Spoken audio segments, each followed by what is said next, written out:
Hi YouTube, Darth here. DICE has responded to all the feedback from the Battlefield 5 alpha, and today I've got a list of the things that they're looking at. In a multi-page post that was made available this past week, DICE lays out where they're heading, and some of these changes were a little surprising to me. There were some things I thought in the alpha that were standout problems that weren't mentioned at all, and other issues like time to kill balance that I didn't think were as controversial as DICE mentions. But today I'm going to go over all of them and give my thoughts, so let's get started. The first thing that DICE laments in their alpha follow-on was that matchmaking was somewhat broken during the alpha. If you wanted to play with your squad, you had no choice but to use the server browser option because the matchmaker was plain busted.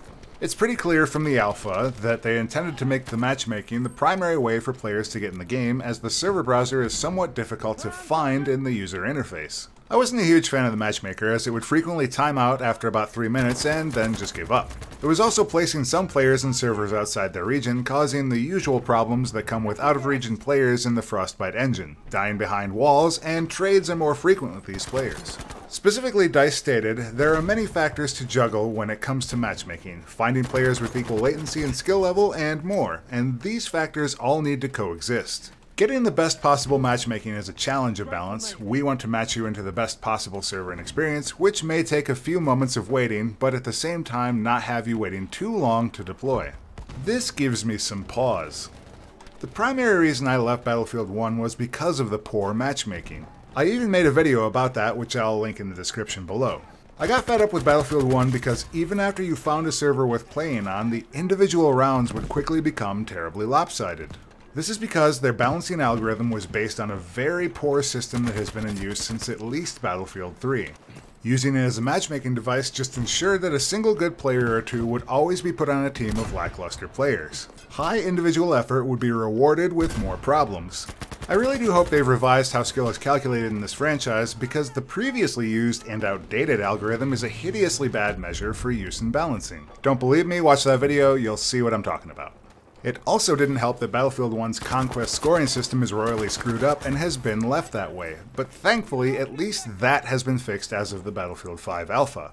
In my Battlefield 5 alpha review video, I expressed some genuine appreciation for the revive system in the alpha. I thought that the squad buddy revive system was absolutely fantastic and really added a lot of power to squads. For those unfamiliar, you now do not need a medic to perform a revive on a member of your squad. You can just walk up to a squad mate and interact with them.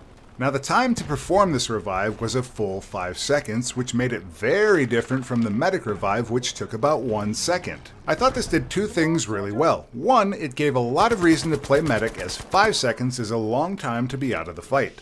Two, it made sure that revive trains and squads were not easy to pull off. A single squad member couldn't suddenly become a necromancer to the rest of his squad before you could track him down. But more importantly, it made the player have to make an interesting decision. It increases the skill gap between players making judgment calls and those merely reacting to stimuli on the screen.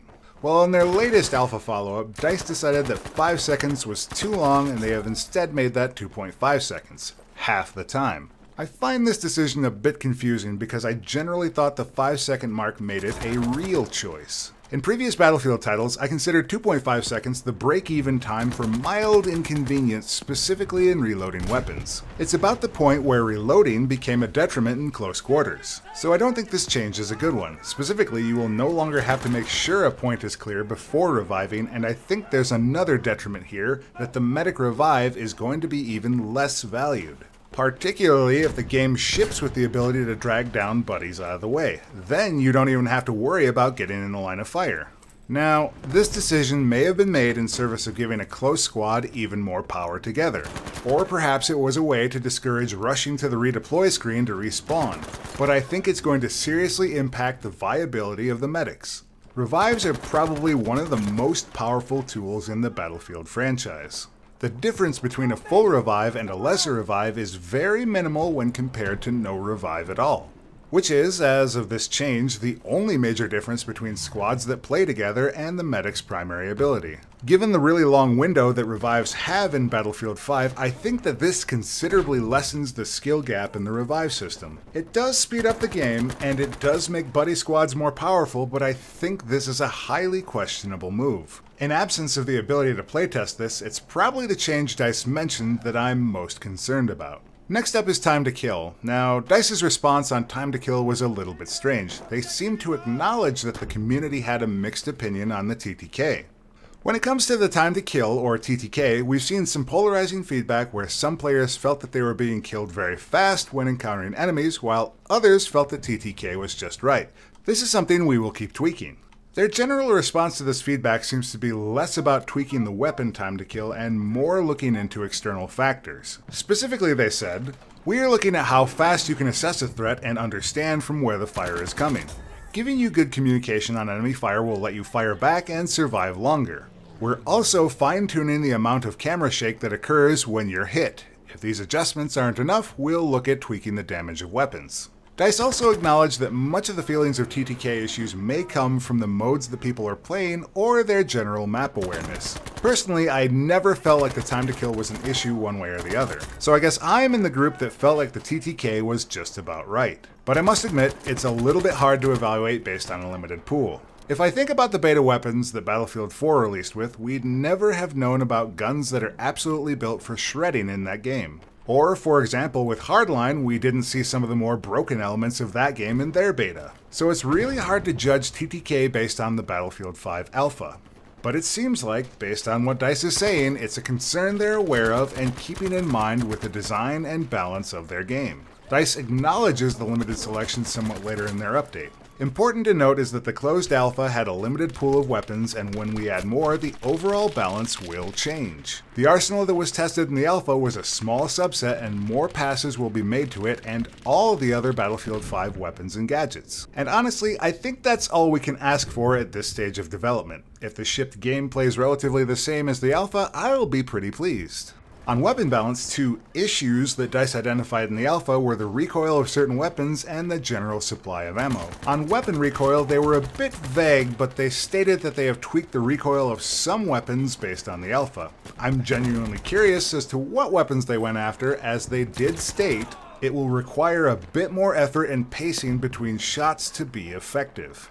Based on previous games, I assume this means that recoil recovery has been reduced, that is, the amount of time required by weapons to return to the center of the screen. Given the prominence and effectiveness of the STG-44, I have to imagine that was a prime candidate for these changes. But I could imagine them reworking the Irma slightly as well, as of all the automatic weapons, that felt the easiest to control. We won't really know the extent of these recoil changes until the next build lands in late August. In general, I found the weapons in the alpha to be really predictable and fair, though the STG-44 was a clear favorite. As for the ammo, DICE stated that, when it comes to ammunition, we saw that players in general like the war of attrition and having a limited number of bullets when deploying. We will tweak these numbers slightly for some weapons to get an optimal balance. There are other factors that affect ammo availability too.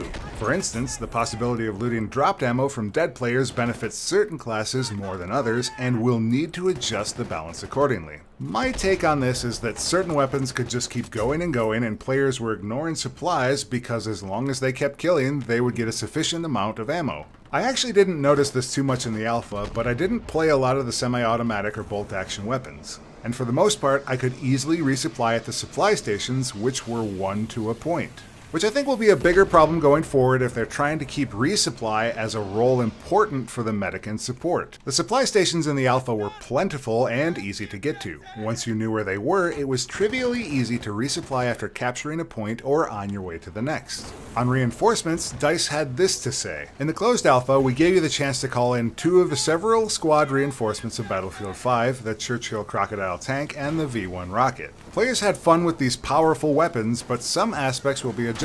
For example, it was way too easy to be reinforced with the V1 rocket in Conquest, and though matches are supposed to escalate with these reinforcements at the end of a match, we will tone this down. Furthermore, details like the blast radius and how you can be warned of and potentially counter the V1 rocket are being investigated. I can understand what they're saying here, as there were some particularly early V1s, and I'd wonder how players managed to get them that fast. But by the end of the game, it was raining rocket call-ins. I never felt like I had a hard time guessing where the V1 was going to land and getting out of the way. Mostly it just seemed to catch players who were unaware, of which there are always going to be plenty. If I were DICE, I'd do less of a full press mitigating the power of the V1 and perhaps try to make the other call-ins more viable. For example, they call the tank powerful, but it was anything but. The tank was a far less productive choice and was easily destroyed. In general, tanks were pretty much glass cannons in the beta, much due to their limited arcs of fire and ease of destruction. So what didn't they mention?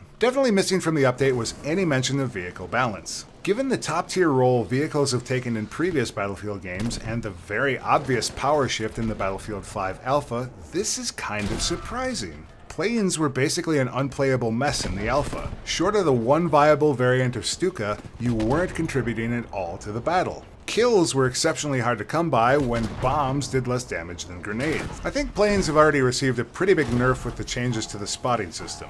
Unless players are in the wide open or in a vehicle, it's going to be very unlikely that a plane will target them. What's left to do here, I think, is to give them adequately balanced weapon damage. For example, if I drop a bomb on somebody's head, they should probably die. Then there's the question of tanks, which felt like they had a good amount of firepower but very poor survivability. Tanks are easily disabled and slowed, and the moment that they start taking fire, they buckle pretty quickly. I was far more at risk from the infantry than any tank, which is a stark difference from previous Battlefield titles. Usually I have an, oh crap, there's a tank reaction. In the alpha, it was more, hey, there's a tank, let's blow it up and get back on the point. I think the problem with tanks is relatively easy to solve. More hit points or fewer explosives per player would probably do the trick. As it is, each assault spawns with enough rockets to take out a tank and enough dynamite to cripple another, which seems oddly opposed to the overall theory of ammo reduction. Perhaps that was an oversight, but it required no cooperation between squad mates to blow up a tank. It was a task easily accomplished by a single player. And as I said, it's an easy task to make tanks feel more powerful, as if everybody spawned with only a single rocket, tanks would suddenly feel a lot more powerful, at least against lone wolves. Finally, they didn't mention that they've fixed the spotting system as to not passively call out enemies, which I think was one of the bigger complaints about the alpha in general. Allegedly, this was a bug that was confirmed as fixed by one of their developers on Twitter. Overall, I think DICE's response to the alpha is a bit of a mixed bag combined with some hand-waving. I'm definitely not a fan of making the squad revive system less thought-provoking, but there's no follow-up build to play to judge it in person. Additionally, I still have big concerns about the vehicle balance and gameplay based on my time in the alpha. It sounds like there'll be another alpha build during Gamescom from August 21st through August 25th. More than likely that will run through the following Monday on the 23rd. DICE also mentioned that the open beta will happen in early September, likely using the same build from the second alpha. As for my hopes for late summer, I definitely want to see some of the promised customization in the next build of the game, as it was sorely missing from this build. DICE and their YouTube proxies talked up the game quite a bit back in May, and I'm curious to see just how much of the hand-waving will make it into the final product. Overall, I'm still really positive on what we're going to get as a final product, as even if it's just an expanded version of what's available in alpha, that would be pretty good. But I'd love to see them deliver on some of their claims from earlier this year. That's it for this video on DICE's follow-up to the alpha, but what did you think of their responses? Let me know in the comments below. As always, thanks for watching, and I'll see you next time, YouTube.